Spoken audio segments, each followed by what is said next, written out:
잠시 기도 함께 하시겠습니다. 주님 감사합니다. 새 날입니다.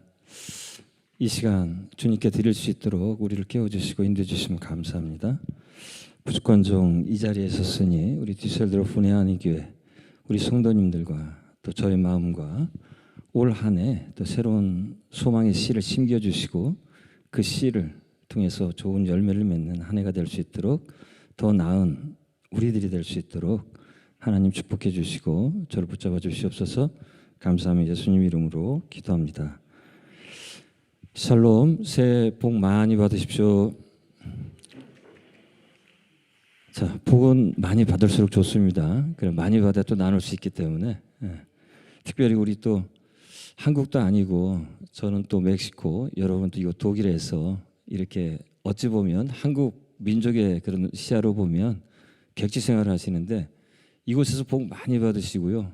이곳에 있는 그 백성들 또 이거 독일로 향해서 오는 해외 각지의 여러 난민들을 향해서 여러분들이 풍성한 그 축복을 함께 나누는 그런 은혜 한인 교회가 되기를 진심으로 기도하겠습니다. 자, 오늘 읽은 이 본문 말씀은 우리가 좀 알듯이 하나님께서 아브라함과 언약을 맺은 소위 신학적 용어로 얘기하면 아브라함 언약이라고 이야기를 할 수 있어요. 언약이라 하면 뭐 세상 용어로 쓰면 굳이 하자면 이제 계약, 또 강한 약속, 계약이라고 할 수 있겠지만은 굳이 이제 신학자들이 언약이라고 했을 때는 하나님께서 우리 인간은 그 하나님의 약속을 사실 받을 수 없는 존재인데 우리들에게 친히 손해보는 장사를 하시는 게 언약이라고 할 수 있겠습니다. 그래서 저기 갈대아 하란이라는 곳에서 살고 있는 아브라함과 그의 가족을 가나안으로 이끄시기 이제 시작하는 그 시작점이 바로 이 창세기 12장 1절의 말씀이라고 할 수 있습니다. 그래서 사실 이 창세기 12장은 이 성경 전체 구조 속에서도 상당히 중요한 위치를 차지하는데 그 이유는 이제 본격적으로 하나님이 이스라엘 백성을 불러내시고 아브라함이라는 한 존재를 통해서 이제 그 아브라함에게 약속했던 이 열방을 향한 그 복이 오늘날까지 우리들에게도 미쳤기 때문에 예수 그리스도 안에서 저와 여러분은 이 자리에서 이 아브라함으로 말미암아 우리 주님을 섬기고 또 하나님을 경배하며 찬양하는 그런 삶을 살 수 있었던 것입니다. 그래서 성경 전체를 보면 우리가 소위 말하는 이제 구속사적 이야기라고 이야기할 수 있는데 그 구속사의 이야기 가운데서는 하나님의 이 언약이라고 하는 특수한 기둥이 성경 이 구약 안에 몇 개가 이렇게 존재합니다. 그래서 성경을 읽는 여러 가지 방법이 있지만 이제 저는 이제 제가 멕시코에서 우리 성도님들을 가르칠 때 이 언약을 중심으로 이 성경을 좀 가르치고 있어요. 왜냐하면 이 언약만 잘 이해해도 이 성경 전체를 읽어 나가는데 또 우리가 읽으면서 묵상하고 또 해석을 하는 데 있어서 많은 도움이 좀 되거든요. 그래서 오늘은 여러분께 특별히 이 아브라함 언약을 가지고 우리가 어떻게 2024년을 살아가야 하는지 그 첫날에 함께 묵상해 보는 시간을 갖기를 원합니다. 저는 멕시코에서 선교를 한지 풀타임으로 선교를 한지는 딱 어제로서 만 10년이 됐습니다. 제가 2014년 1월 1일 새벽 5시 저희 어머니 집, 서울에 있는 저희 어머니 집을 떠나서 멕시코로 제 여행 가방 2개를 들고 들어간 게 딱 만 10년이 되는 날입니다. 그래서 사실 여기 오기 전에 한 3주간 저 멕시코는 이제 근무 환경이 좀 이곳하고 좀 달라가지고 저희와 좀 다르기 때문에 새벽에 예배를 드릴 수가 없는데 저녁에 한 3주간 우리 성도님들하고 같이 예배를 드리고 또 저는 이제 그 3주 동안 이곳에 와서 전해야 될 그 말씀 다시 한번 묵상해보고 또 저희 10년간의 사역을 또 되돌아봤습니다. 또 마침 그 10년이 제 머리 빠진 숫자를 보면 좀 아시겠지만 제가 작년으로서 만 환갑이 딱 됐어요. 그래서 한 갑자를 살았잖아요. 동양적 이런 나이로 보면. 그래서 제가 언제까지 또 선교사로서 이렇게 주님을 또 멕시코에 섬길 수 있을까라고 생각을 하다가 일단은 언리미티드로 이제 제가 섬기기로 작정했습니다. 그러니까 언제 하나님이 저를 부르실지 모르겠는데 이제 그만해라 아니면 뭐 천국으로 저를 데리고 가시든가 하여튼 멕시코에 저에게 맡긴 그 소명을 잘 감당하기를 원하는데 제가 이렇게 한인들 앞에서 설교를 한 것은 제 인생 통틀어 10번이 좀 될까 말까 해요. 신학교 때 설교학 하면서 했던 거 다 포함해도 한 10번이 될까 말까 한데 우리 오 목사님께서 저를 일주일간 이렇게 또 초대해 주시고 또 말씀을 6번을 한꺼번에 전하라고 해서 이 한국말이 나올지 제가 영어가 나올지 스페인시가 나올지 모르겠는데 뭐 독일어는 제가 고등학교 때 잠시 배우긴 했는데 전혀 기억이 안 나요. 안 나고 하여튼 좀 부족한 언어로 또 제가 이 멕시코에서 멕시코 사람들을 상대로 이렇게 복음을 전하다 보니까 스페인시 되게 잘하는 줄 아는데 또 잘도 못해요. 그러다 보니까 깊이 있는 말씀을 이렇게 같이 나눌 때 좀 어려움이 좀 많이 있더라도 조금 이해해 주시고 간혹 제가 전하다가 단어가 생각이 안 나면 영어를 쓰는 경우가 있습니다. 그러니까 그때는 조금 이해해 주시고요. 이해해 주시고 제가 전하는 이 말씀을 같이 들었으면 좋겠습니다. 특별히 제가 기도하는 가운데 여러분과 함께 무엇을 나눴으면 좋겠습니까? 라는 그런 물음 속에 하나님께서 저에게 주신 이야기는 먼저 우리 개개인이 복을 받고 아까 얘기했듯이 복의 근원이 되는 존재로 성경 말씀처럼 올 한 해 좀 살았으면 좋겠다라는 생각이 저한테 불쑥 들어왔어요. 그리고 그러자니 우리 한 분 한 분이 참 소중한데 우리 한 분 한 분이 작년 2023년도 여러분은 훌륭히 여러분의 인생의 한 페이지를 장식했으리라 저는 믿는데 2024년은 작년보다도 조금 더 나은 영어로는 이제 better 그러잖아요. 더 나은 우리 개개인이 됐으면 좋겠다라는 생각에서 주제를 새로운 해 더 나은 나라고 이렇게 정해봤습니다. 그래서 6일간의 그 내용들은 사실은 저는 사실 늦둥이에요. 예수 그리스도 안에서 제 나이 40에 거듭났기 때문에 이제 만 20년 꽉 채운 사람인데요.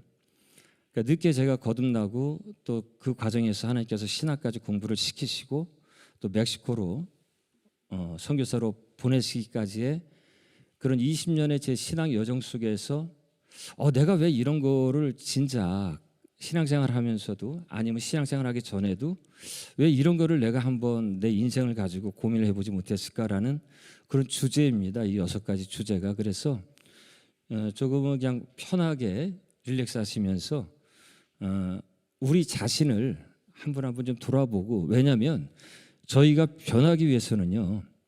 그 로마서 12장 2절에 변화라는 그 단어가 하나 나옵니다. 그게 영어로 이제 트랜스포메이션인데 그게 이제 그 헬러 구조로 보면 우리가 이제 새로운 피조물로 거듭나고 이렇게 변화된 존재라고 했을 때 그게 뭐냐면 그러니까 소위 말하면 그거죠.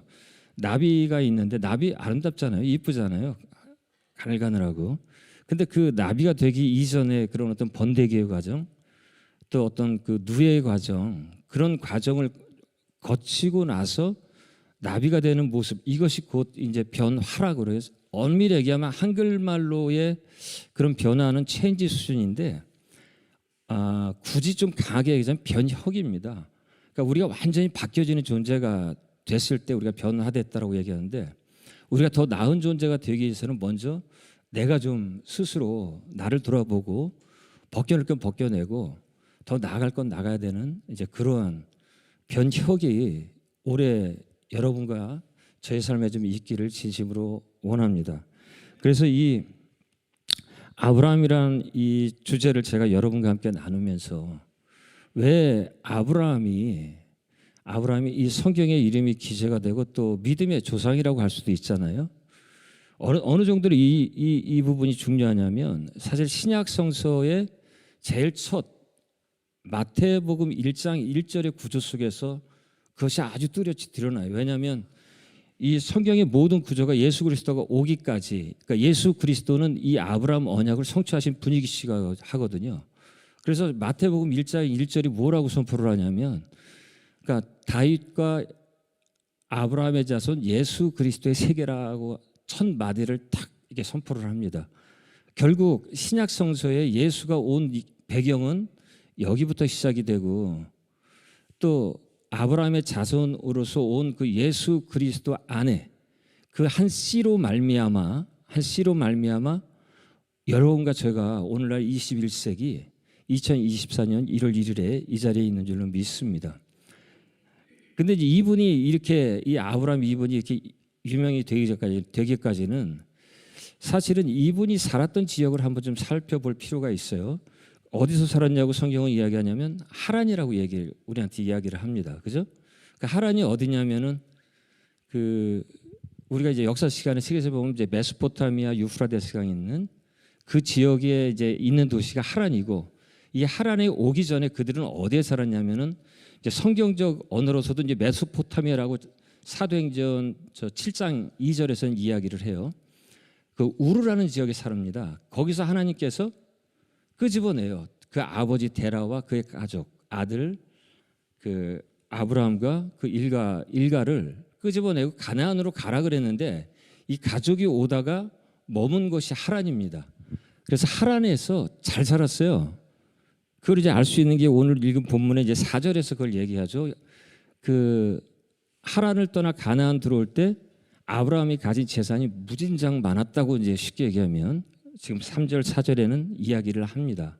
그가 얻은 그런 어떤 소유와 그런 사람들, 종들이죠. 종들을 데리고 그 하란에서 가나안으로 오는데, 이 지점에서 우리가 이제 한번 이제 생각해 보아야 될 게, 이제 우리 스스로 이 아브라함을 놓고서 아브라함을 내 자신을 놓고 이제 돌아봤으면 좋겠다고 생각되는 부분이 뭐냐면, 이런 그 메소포타미아 지역, 이집트 지역에 둘러싸인 이 지역을 비옥한 초승달 지역이라고 신학에서는 이야기를 합니다. 그러면 여기는 소위 말하면 인류의 그 4대 문명 가운데 이집트의 문명과 메소포타미아 문명이 발생된 아주 큰 두 지역이에요. 그 큰 두 지역 사이에 껴있는 데가 지금 이스라엘인들이 살고 있는 팔레스타인 가나안 지역입니다. 근데 성경은 거기가 하나님이 약속하신 땅이라고 해서 우리는 무진장 좋은 땅이라고 생각하는데, 사실 이런 비옥함이나 뭐를 얼씬 수확할 수 있는 양으로 보면 거기는 좋은 땅이 아니에요. 성경도 분명히 우리에게 증거를 하죠. 어떻게 해요? 가나안 지역에 가나안이니까 아브라함부터 어디로 가느냐? 애굽으로 내려가요. 왜? 거기는 나일강이 늘 흐르기 때문에 유명하잖아요. 나일 델타는. 그렇기 때문에 거기 가면 늘 먹거리가 있기 때문에 비가 오든 뭐 장마가 지든 가뭄이 들든 거기 가면 늘 먹거리가 있기 때문에 이 이스라엘 백성들이 하나님을 믿지 않고 뭐 먹거리만 떨어지면은 찾아가는 곳이 그곳입니다. 근데 그곳을 하나님은 약속의 땅이라고, 적각골이 흐르는 땅이라고 그래요. 물론 일부는 그러겠죠. 예를 들어서 뭐 신명기 때 모세가 정탐꾼을 보낼 때 그들이 갖고 온 포도나 그런 열매들을 보면 일정 지역은 거기도 뭐 요단강이 흐르니까 비옥한 지역이 있겠지만, 전체적으로 보면 그들이 들어가서 살았던 지역은 산악 지형이고 비옥하다고 하기보다는 아주 건조한 풍성하지 않은 곳이라는 게 맞습니다. 자, 그러면 왜 그곳이 복된 땅이라고 그렇게 성경은 얘기하느냐? 다른 거 없죠. 하나님이 함께 하시는 땅이기 때문에, 하나님이 약속한 땅이기 때문에 그 땅이 좋은 거지, 그것만 벗어난다면 그 땅은 결코 인간적 눈으로는 좋은 땅이 될 수가 없습니다. 자, 이런 아브라함에게 아버지가 돌아가시자마자 하나님이 나타나요. 그러면서 1절에 말씀하시기를 여호와께서 아브라함에게 이르시되, 그러면서 이제 세 가지를 얘기하죠. 자, 이 자체 12장 1절만 보더라도 아브라함이 얼마나 하나님께서 택한 백성이고 하나님께서 귀히 여기는 존재인지를 좀 알 수 있습니다. 왜? 하나님의 말씀을 듣는 존재라 그러면 아무나 듣겠습니까? 먼저 우리 같이 거듭난 존재여야만 듣겠죠. 아무리 하나님 말씀이라고 줘도 거듭나지 않으면 그건 하나님 말씀이 아니에요. 그냥 바보들이라고 그러지, 우리들 보고 믿지 않는 자들, 예수 밖에 있는 자들은. 그래서 이 아브라함이 이 하나님의 말씀을 들었다고 했던 걸 성경은 여러 구절에서 강조를 합니다. 그 11장의 그 31절을 보면 데라가 그 아들 아브라함과 그 가족들을 데리고 하란에 이르러 거기에 거류하였으며, 그래서 마치 그 아버지 데라가 그 가족을 데려나온 것처럼 얘기를 하지만 이 성경은 그 이후에 느헤미야서나 또 창세기 바로 15장 7절에서도 아브라함을 불렀다는 것은 하나님이라는 걸 정확히 얘기를 하고요. 사도행전 7장에 그 스데반 집사의 그 죽음에 그가 마지막으로 남기는 그 연설문 속에서도 메소포타미아에서 이 아브라함을 부른 것은 하나님이라고 정확히 이야기를 합니다. 그래서 그는 그 하란에서 얻은 그 많은 소유를 가지고 가나안으로, 히브리서가 이해되지, 갈 바를 알지 못하고 행하며 가는 그 순간에도 그는 하나님을 믿고 하나님을 순종하는 큰 믿음이 있었던 사람이에요. 그런데 이제 문제는, 자, 우리 다 믿음이 있지 않습니까? 이제 우리 이야기로 이제 한번 돌아와 보자고요. 이 부분을 가지고, 자, 제가 사업을 뒷셀도로 잘하고 있어야죠. 진짜 뭐 한 달 수입이 좀 제법 들어오고 가족끼리 먹거리 사는데 전혀 문제 없고 객지 나서 다들 고생하는데, 하여튼 하나님께서 복을 주셔가지고 제가 먹거리도 넉넉하고 소유도 넉넉하고 장사도 잘 되고 있어요. 그리고 가족들 아무런 문제가 없어요. 자, 근데 이런 나를 불쑥 내가 너를 사랑하니, 내가 너하고 약속한 게 있으니 그거 기억하니, 옛날에 뭐 독일의 어디가 산간 지역인지 모르지만 옛날 우리 어르신들께서, 저희 한 세대 이전의 어르신들께서 고생하셨던 그런 어떤 광산 지역이라든가 산간의 어느 아주 진짜 교육하기, 애들 교육시키기도 어려운 그런 지역에 가서 지금 듀셀도르프에서 큰 빌딩하고 잘 살고 있는데, 거기 좀 갈래 그러면 손 들고 저 갈게요 하는 사람 아무도 없을 거라고 저는 생각을 해요. 저부터도, 제가 뭐 비록 선교사고 나가서 저기 하고 있지만 지금 당장 손 들고 제가 다 잘 살고 부족함이 없고 이 세상에서 그냥 이렇게 살아도 그냥 하나님 뭐 천국 믿음이 있으니까 천국 갈 것 같은데, 이런 날을 끄집어내 가지고 너는 복의 근원이 돼야 되니까 저 산골짜기 어디 가서 좀 살아봐 그랬을 때, 거기가 어딘지도 모르는데 내 소유를 모든 걸 다 정리하고선 하나님 말씀 따라갈 사람 아무도 없습니다. 오늘 제가 말씀의 주제로 정한 경계를 넘는 자의 시작이 여기서부터 시작이 되는 것이에요. 조셉 캠벨이라는 미국의 신화학자가 있습니다. 이분은 한 70년 전, 그러니까 1950년, 60년에 신화학을 공부해서 성경을 포함한, 성서를 포함한 신화를, 전 세계 신화를 공부하면서 그 쓴 책, 유명한 책이 한 권이 있어요. 그분이 쓴 게. 그래서 그 1000개의 얼굴을 가진 영웅이라는 책인데, 그분의 책을 가지고 아주 심플하게 도식화를 만들어서 영웅이 어떻게 되어가는가, 영웅이 되는 과정을 그린 다이어그램 같은 한 장의 그림이 있어요. 그래서 독일어는 어떻게 되는지 모르겠지만 영어로는 이제 히어로즈의 저니, 그래서 영웅의 여정이라는 그런 단어를 딱 치면 그 그림이 아주 간단하게 나와요. 그래가지고 그걸 모티브로 해서 사실 모든 영화나 드라마에 영웅을 소재로 하는 그런 드라마나 영화는 그 개념으로 다 만들어져요. 그 시작이 어떻게 되느냐? 우리같이 일반 평범한 사람이에요. 하나님께서 불러도 뭐 그 말씀이 있는지 없는지 알지도 못하는 그런 일반 평범한 사람이 자기가 사는 고향으로 되돌아와서 이제 슈퍼맨이 돼서 악을 무찌르는 그런 영웅이 되기까지에는 거쳐야 될 몇 개의 단계가 있다라고 거기서 소개를 하는데, 오늘 제가 첫 번째 드리는 이 경계를 넘는 자가 그 첫 번째고요.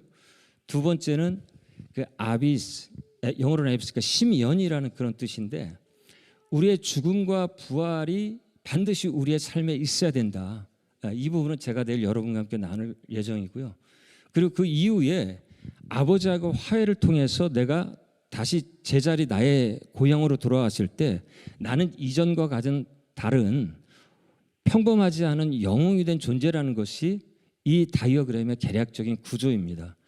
여러분과 저는 예수를 믿기 이전에 정말 일반인과도 같은 능력 없는, 오늘 이제 은혜로다 주의 능력이 임했네라는 찬양을 하셨는데, 그 능력이 뭔지도 모르고 사는 예수 밖의 존재였다가 저희가 예수로 말미암아 죽음과 부활을 경험하고 우리가 다시 세상에 나왔을 때 성경은 우리는 새로운 피조물이라고 부르고 새 사람이라고 부르는 그런 영혼 같은 존재로 이미 탈바꿈된 변혁된 존재인 것이죠. 그러나 우리의 삶은 내가 생각하는 것만큼 그 수준에 이르고 있지를 못해요. 제가 제 인생을 통해서 가장 안타깝게 여겼던 게 이걸 내가 왜 지금 보고 지금 깨달았지 한 게 바로 그 부분이에요. 그래서 오늘은 첫날이니까 그 시작점에서 여러분께 제가 좀 제안드리고자 하는 것은 우리가 우리 삶에 있는 나의 모든 기준들, 그런 크리테리아, 그런 기준들을 다 한번 내려놓고 부수고 바꿔놓고 내가 누군지 한번 우리가 새 발자국을 한번 띄워보자는 제안을 좀 드리고 싶어요. 영웅이 되기 위해서 그 조셉 캠벨이라는 분이 제시한 그 하나의 그림이 뭐냐면 우리가 이 소위 이 성경적 아브라함의 그 이야기를 가진 성경적 용어로 쓰면은 갈 바를 알지 못하는 우리에게 용기가 좀 있어야 돼요. 그래서 그거는 저나 여러분이 인간적으로 선택해서 갈 수 있는 영역이 아닙니다. 내가 지금 뒤셀도르프에서 잘 먹고 잘 살고 있는데 애들 교육 잘 시키고 내 죽을 때까지 해도 문제가 없이 살고 있는데 내가 굳이 저런 산간지방에 가가지고 무슨 복의 근원이 될 거라고 거기까지 가서 내가 복음을 전하고 내가 하나님의 소명을 다할까? 이것은 인간적으로 우리 인간이 가진 그 의지 속에서 이루어지는 영역이 아닌 거예요. 그래서 지금 이 자리에서 그 경계를 넘는 첫 발을 딛는 그 디딤돌 하나는 반드시 하나님의 도우심이 있어야 된다는 거예요. 그것이 이제 그 조셉 캠벨의 용어로 쓰면 이제 슈퍼내추럴 에이드라고 해가지고 어떤 초월적 존재에 초월적인 그런 도움이 나한테 있질 않으면 우리는 절대 내가 알고 있는 익숙한 이 땅에서 장사 잘하고 우리 애들 교육 잘 시키는 이 땅에서 나는 그곳으로 알지 못하고 어떻게 살지 모르는 그 땅으로 갈 수가 없다는 거예요. 그것을 하나님이 아니라 하나님의 아버지가 그냥 우리에게 약속을 준 너로 하여금 큰 민족을 이루게 할게. 내가 네가 내 말대로 한번 가봐. 큰 민족을 이룰 것이고 그리고 너에게 내가 땅을 줄 거야. 근데 사실 땅은 아까도 제가 얘기했지만은 이 예루살렘이나 이 유대인들이 거하고 있던 그 산악지역, 그 요단강 인근 빼놓고는 사실 이렇게 비옥한 옥토가 아닙니다. 거기는 절대. 오히려 하란이 나요. 우르가 나요. 근데 그 땅으로 가라는 거예요. 그 땅을 줄게. 그리고 너는 복의 근원이 될 거라고 복을 약속을 하세요. 이 이제 아브라함 언약의 특징이 이제 세 가지가 이 자손과 민족 그리고 땅과 이 복이라는 것인데 자 한번 보시죠. 자손이요. 지금 11장 30절에 바로 위에 뭐라고 하냐면 사례는 임신하지 못함으로 자식이 없었더라 그래요. 사례가 누구냐면 우리가 알고 있듯이 아브라함의 아내입니다. 지금 나이가 75세거든요. 아브라함이. 그러니까 사례는 한 65세, 66세 이렇게 됐을 건데 이미 폐경이 돼가지고 자식을 가질 수 없어요. 성경도 미리 복선을 까는 거예요. 11장에서 이 창세기 저자는 사례는 임신할 수 없었더라. 이제 사건은 여기부터 시작이 되는 거죠. 근데 그 임신할 수 없는 걸 다 아는 아브라함 부부에게 너에게 큰 자손을 이루는 민족을 이루는 내가 복을 줄 거야. 그러니까 아브라함이 어떻게 해석을 하죠? 내 아내는 태가 막혔어. 더 이상 애를 가질 수 없어. 그러니까 자기 하인을 붙이고 하인으로 하여금 뭐 이스마엘을 낳게 하고 또 많이 나요. 그 주변에 있는 여자들을 통해서. 물론 그 당시 풍습이니까. 근데 성경은 분명히 얘기하죠. 그들이 아무리 아브라함의 그 피를 갖고 태어났다 할지라도 그들은 내 자녀가 될 수 없다라고 그래요. 오직 한 씨만이 네 자손이 될 거야. 안 믿는 거죠. 그러니까 성경을 이 창세기 쭉 읽다 보면 사라가 심지어 비웃기까지 해요. 밖에서 천사가 와서 아브라함에게 분명히 내년 너한테 좋은 소식이 있을 거야. 애 낳을 거야. 근데 사라는 안에 있다가 그런 말이라고 써 있지는 않지만 그 문간방 바로 뒤에서 뭐라고 얘기하냐면 속으로 그랬을 거예요. 뭐 아주 웃기고 놀고 있다고 밖에서 내가 누군지도 모르고. 여러분 이러한 약속을 줬는데 상황이 뻔히 내가 눈에 보이는데 이런 거를 믿고서 제가 그 길을 간다는 것은 이건 정말 제가 봐서는요. 그러니까 하나님의 은혜가 덮여도 이만저만 덮인 게 아니라 눈에 콩깍지가 낀 거예요. 하나님의 은혜로. 그러니까 그냥 뭣도 모르고 그냥 다 끌고 그냥 가보자고 간 거지 이성적인 판단으로 절대 안 됩니다. 세상적인 눈으로 인간적인 눈으로 절대 갈 수 없는 길이에요. 그래서 이 아브라함의 언약을 왜 12장 여기다가 위치를 시키냐면은 그 11장에 우리가 하나의 근거를 좀 찾아볼 수가 있어요. 11장 첫 서두에 뭐가 기록이 되냐면 바벨탑 사건이 기록이 됩니다. 이 바벨탑 사건은 이 성경에서 왜 거기다가 살짝 껴놨을까? 딴 거 없어요. 인간 중심으로 사는 사회는 교만해져 가지고 꼭 하나님같이 되려고 자기들이 탑을 쌓고 하나님과 같이 되고 잘 먹고 내 손으로 잘 먹고 잘 살아보자 하는 게 인간이야라는 걸 이야기해 주는 게 바벨탑 사건이거든요. 그리고 바로 셈과 그 노아의 그 세 아들 중에 유일하게 택감 받는 그 셈족의 족보가 나옵니다. 그리고 데라의 족보가 나오고 이제 12장으로 넘어가게 주어지는 이 장면을 왜 창세기 기자가 같이 껴놓고선 족보를 해놨냐면은 이제부터는 하나님의 은혜의 시대가 시작이 되는 거야라는 걸 선포하는 게 바로 이 아브라함 언약이에요. 여러분, 새로운 해 2024년 1월 1일이 시작이 됐습니다.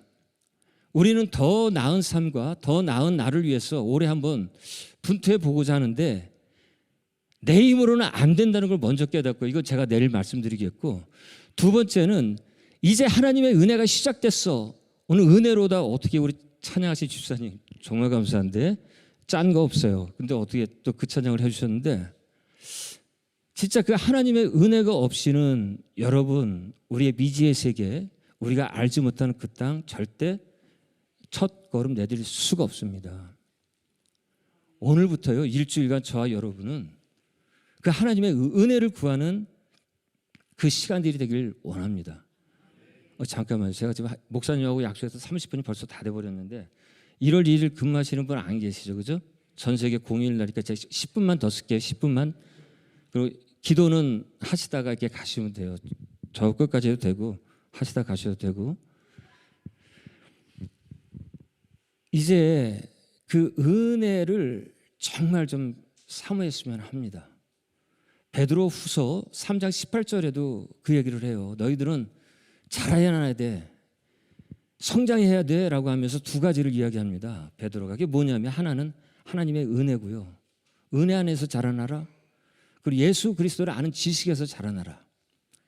그래서 이 하나님의 은혜는 우리가 이 땅을 살아가는 데 있어서 가장 우리가 구해야 될, 복보다도 먼저 구해야 될 것이 바로 이 비유를 해요. 이제 이것도 더 이상 이제 비유를 못할 것 같은 시대가 온 것 같은데 어제 우리 목사님 차 보니까 옛날에 여기 벤츠 유명하잖아요. 가솔린 그 엔진기어 만들어가지고 히트친 우리 벤츠 자동차 보면 벤츠 아무리 560 뭐 벤츠 7 시리즈 뭐 그냥 하더라도요. 그거 그 차 가스 떨어지면 어떻게 되죠? 그냥 화종지병이에요. 그림의 떡이에요. 움직이지 못하는 거 그거 뭐 고철값밖에 더 되겠습니까? 은혜가 바로 그런 것이에요. 우리 저와 여러분이 크리스찬이라는 이름을 듣고 이 세상을 잘 살아가고 있는데 하나님의 은혜가 없는 존재다? 은혜를 구하지 않는다? 하나님의 은혜가 없다? 우리 인생의 힘은 내 힘으로 살아갈 수밖에 없는 거예요. 그 순간부터는. 크리스찬의 라이프는 하나님 의존적 존재가 되어야 되는 것입니다. 왜 아브라함이 그렇게 성경에서 유명한 사람이 됐을까? 그것은 그분의 믿음 가운데 그분의 의로움을 받았기 때문인 것이에요. 믿음 때문인 것이에요. 그것을 창세기 15장 6절에서 다시 한번 정확히 이야기를 하죠. 이것이 뭐 꼭 로마서에만 있는 말이 아니고 창세기 15장 6절에 아브라함이 여호와를 믿으니 여호와께서 이를 그의 의로 여기시고 또 그에게 이르시되 나는 이 땅을 내게 소유로 삼게 하고 너를 갈대아 우르에서 이끌어낸 여호와니라 라고 이야기를 해요. 그분이 가지고 있던 그 믿음은 하나님의 은혜에 의해서 만들어진 믿음이거지 내가 믿습니다 하는 거는 하나님의 은혜 없이 내가 믿습니다 하는 건 맹신이에요. 우리 세상 사람도 할 수 있는 이야기입니다. 나는 내 자신을 믿어 하는 그 믿음은 우리가 이야기하는 믿음하고 다르잖아요. 우리가 내가 알지 못하는 그곳을 가야 되는데 너는 본토 친척 너희 고향과 저는 개혁개정입니다. 너의 고향과 친척과 아버지의 집을 떠나 내가 내게 보여줄 땅으로 가라라고 이야기를 해요. 가라, 명령이에요. 보여줄게, 가라. 알지 못할 땅인데 가라. 여기서 땅과 고향과 그 아버지의 집을 이야기하면, 여러분 이 당시에 그 땅은 요즘도 마찬가지지만은 나의 거주와 경제 활동의 영역입니다. 그것을 벗어나라는 것은 너 죽으러 가라는 얘기는 똑같은 얘기고요. 또 나의 활력의 근간은 당시 말했던 내 일가 친척인데, 그 일가 친척을 다 연을 끊고 떠나라고 하는 것도 마찬가지로 죽으러 가라는 것 똑같은 말입니다. 그리고 아버지의 집을 떠나라. 너는 이제부터 네가 아니야. 너는 죽어야만 갈 수 있어라는 이야기하고 똑같이 이렇게 해석이 되어질 수 있는 그런 말들이에요. 여러분, 우리가 경계를 넘기 위해서 알고 있는 이 지역에서, 익숙한 이 땅에서 알지 못하는 무엇을 하기 위해서 한 발짝을 더 내딛기 위해서 성경은 우리에게 가르쳐 주는 게 뭐냐면은, 너는 먼저 죽어야 된다는 사실이고, 네가 있고서는 네 자신을 가지고는 도저히 너는 그것을 행할 수 없는 것은 내가 알기 때문에 너는 네가 먼저 죽어야 된다는 사실과, 너는 더 이상 네가 아님을, 너의 아이들을 다 찢고 이제 하나님 나라의 시민권과 그 백성의 자녀로서 그분의 소유로서 살아갈 수 있는 준비를 하라는 것이에요. 우리 해왔죠. 믿는 이들인데. 그러나 더 나은 일을, 나를 위해서는 지금까지 저와 여러분이 알고 있던 나의 수준조차도 한 번쯤은 내려놓으시고 이 6일 동안 한번 새로운 발을, 내 믿음의 발을 한번 내딛었으면 좋겠습니다. 왜? 우리가 하고 있는 이 수준보다도 하나님은 더 큰 것을 요구하신다는 사실을 우리 알아야 돼요. 제가 이건 마지막 날 여러분께 제시를 할 거예요. 우리에게 하나님은 큰 꿈을 갖고 계세요. 어떤 꿈? 너는 내 나라가 내가 사는 그 땅에서 이루어질 수 있게 나와 함께 같이 일하지 않겠니라고 부르시는 거예요. 이 부르심은 저나 우리 목사님이나 사모님과 같은 특수한 사역자, 우리 전도사님 같은 특수한 사역자만을 부르시는 것이 아니라 그분의 백성 모두에게 그분은 이 씨를 이미 다 뿌려주셨어요. 자기 뜻에 따라, 내 능력에 따라, 내가 할 수 있는 범주에 따라 그분은 나를 창조하신 분이기 때문에 이 하나하나의 씨를 우리에게 다 심어주셨는데, 누구만 몰라? 나만 모르는 거야, 나만. 제가 그렇게 예수 믿고 은혜 받고 하면서 10년을 지나면서도 그걸 못 깨웠다가 10년 전에 그 정말 뭐 요즘 뭐 대통령만 별의 순간이 아니라 그 제 인생의 별의 순간을 제가 맞이하면서 저도 이렇게 멕시코에 제 짐가방 2개를 들고 떠나는 그런 시간이 있었던 것이죠. 그로 인해서 저의 가족은 정말 풍지박산처럼 저기 되고, 저도 뭐 예수에 미친놈 돼가지고 이렇게 가게 됐으니 저희 형제들이나 자매들로부터 우리 형, 우리 오빠, 내 아들 진짜 이상한 애 됐어. 미국 가서 예수 만나더니. 예. 하지만 10년이 지나고 나서 결과론적인 얘기지만요, 그 길이 하나님의 길이셨기 때문에 저희 아이들 온전히 잘 커서 대학 다 졸업하고 지금 잘 살고 있고요. 저희 형제 자매들은 우리 오빠, 우리 형 정말 수고하는 사람이야라고 이제 인정받는 그런 환경이 이제 10년 기간 동안 이렇게 있었습니다. 여러분, 알지 못하고 내가 익숙하지 않은 것 가는 거 원하는 사람은 아무도 없어요. 그러나 우리가 그 길을 갈 수 있는 건 바로 하나님이 우리를 부르시고 하나님께서 우리와 함께 하신다는 임마누엘의 하나님이신 걸 우리가 알기 때문에 우리는 그분 믿고 한번 제 인생 배팅 한번 해보는 거죠. 절대 손해 없죠. 예수 믿고 손해 본다? 지나고 나면 손해 전혀 없습니다. 우리에게 보장된 것도 하나 있잖아요. 천국 보장돼 있죠. 예수 믿고 손해 봤다? 그럼 천국에서 보상 다 해준다고 성경은 약속하고 있어요. 저는 그게 제 유일한 자산입니다.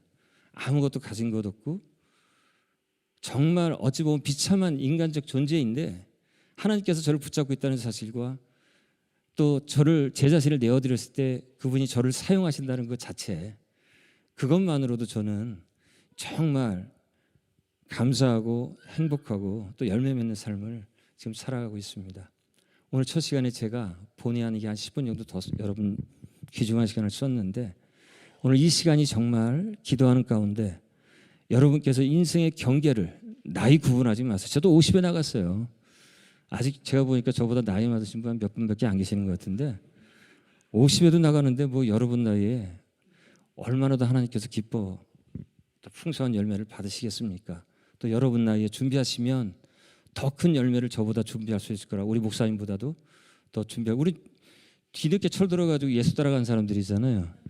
근데 여러분은 여러분 나이에 정말 여러분의 있는 위치에서 정말 우리가 내가 알지 못하는 그 경계선을 한번 하나님의 은혜로 넘었을 때 그분께서 우리의 삶을 어떻게 인도하시는지를 정말 한번 신뢰하고 시편 37편 5편의 말씀처럼 결론적으로 이걸 제가 전하고 같이 기도하는 시간 갖기를 원하는데요.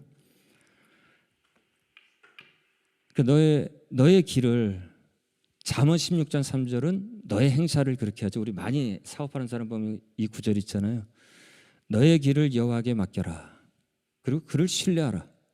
그를 의지하라. 신뢰하라. 그러면 그가 이루리라라고 하는 약속이에요. 잠언 16장 3절로 똑같은 동의어로 얘기하면 너의 행사를 여호와께 맡겨라. 그리하면 너의 경영하는 것이 이루리라 하는 약속입니다. 전제 조건이 있잖아요. 맡겨라. 신뢰하라. 의지하라. 그거는 우리의 믿음이 성장하지 않으면 우리 인생 그분께 맡길 수 없고요. 우리 인생 맡겨지지 않으면 절대 우리 삶에서 그분이 이루시고자 하는 그 일들이 나타날 수가 없습니다. 그래서 오늘 첫 시간이니까 여기까지만 하자고요. 한번 하나님, 제가 지금 기도를 하나님께 드릴 텐데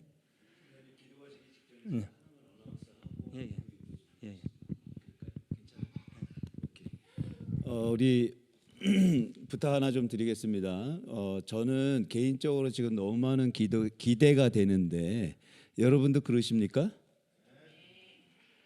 수많은 설교자와 제가 개인적 지인 관계를 해서 그런 게 아니라 수많은 부흥사들을 저는 봤어요. 뭐 전 세계에 유명하다는 분들 미국 샌디에고에 있을 때 수도 없이 봤습니다. 타이틀이 중요한 게 아니에요. 아무리 방송에 뛰어나게 연설을 설교를 잘해도 그게 다가 아닙니다. 저는 지금 성사님의 말씀을 듣는 순간 진짜 너무 설레요. 속이 그냥 하는 말이 아닙니다. 여러분 앞으로 5일 동안 여러분 인생에 다시 오지 않을 찬스다는 거 잊지 마시고 혹여 지금 깨달음이 없거나 졸리거나 멍하거나 내가 괜히 왔구나 이런 생각이 드시는 분이 있어도 더 참으십시오. 아셨죠? 그 애기들 떠들어도 되니까 데리고 나오시고 조금 더 강하게 여러분을 인커리지 하세요. 아셨죠? 어려운 거예요. 이런 자리에 여러분이 이 시간에 있다는 거 복된 뿐만 아니라 여기서 스탑하지 말라. 제가 그걸 하고 싶어서 끊고 나온 거예요. 오늘 첫날 왔으니까 땡. 이 정도면 노력했으면 됐어. 바보, 천치, 병신. 진짜로 아무 데서나 들을 수 있는 말이 아니다. 온라인 인터넷으로 지금 듣고 계신 분들도 복이지만 앉아 있는 분이 더 복이에요. 제가 누누이 얘기했죠. 씻는 시간부터 기도다. 새벽 4시에 눈 떠가지고 씻는 그때부터 여러분 기도하러 나온 거예요. 하나님은 그걸 보시는 거예요. 성교사님이 기도 인도할 때 중심을 들이십시오. 제 친구라서 이런 말 하는 게 아니라 전 세계 어디에서도 들을 수 없는 말이다.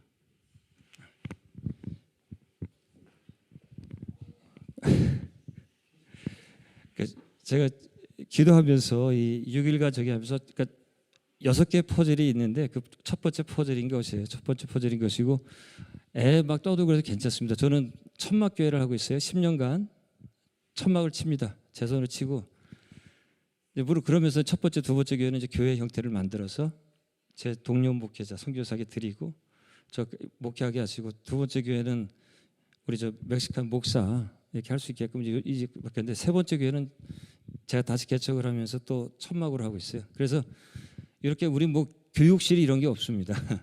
그냥 뭐 나오면 애들 막 나와서 막 먹고 떠들고 막 그래. 괜찮아요. 그러니까는 웅성웅성해도 괜찮으니까 이렇게 데리고 나오셔가지고 인생 1년 뭐 인생까지 따지지 말자고 1년 365일인데 그 6일을 못 드린다? 그건 또 좀 도전해볼 문제예요, 그죠? 한번 도전 한번 해보시고요. 부족한 저 분명히 얘기했어요. 저는 한국말 잘 못해요. 그렇다고 스페인도 잘 못합니다.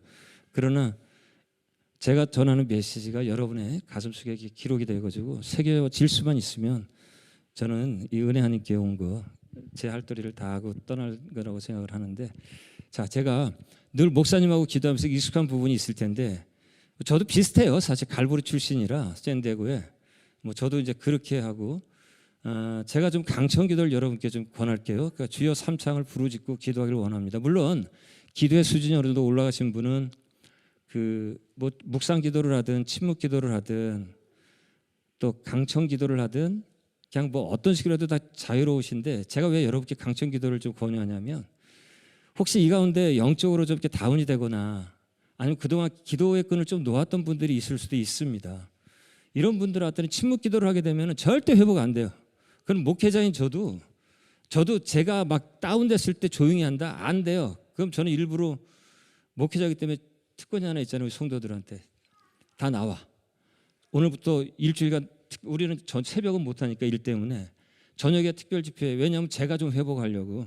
그래서 일부러 제가 막 주여 정 기도를 좀 권유하고 광청 기도를 할 테니까 좀 영적으로 그동안 다운이 되셨거나 2024년에 영적으로 좀 회복을 원하시고 또 은사를 아직 못 받으신 뭐 특히 뭐 방언이라든가 이런 건 그거는 절대 강청 기도하지 않으면 방언은 될 수가 없어요. 침묵 기도에서는 절대 방언 기도 되지 않습니다. 그 은사는 강청 기도를 할 때 꼭 오게 돼 있어요. 그러니까 같이 저기 하고 하나님께서 은혜 베풀어 주실 때 그 은사가 오게 되면 그냥 하세요. 여기 우리 목사님 그거 금하는 분은 아니시잖아요, 그죠?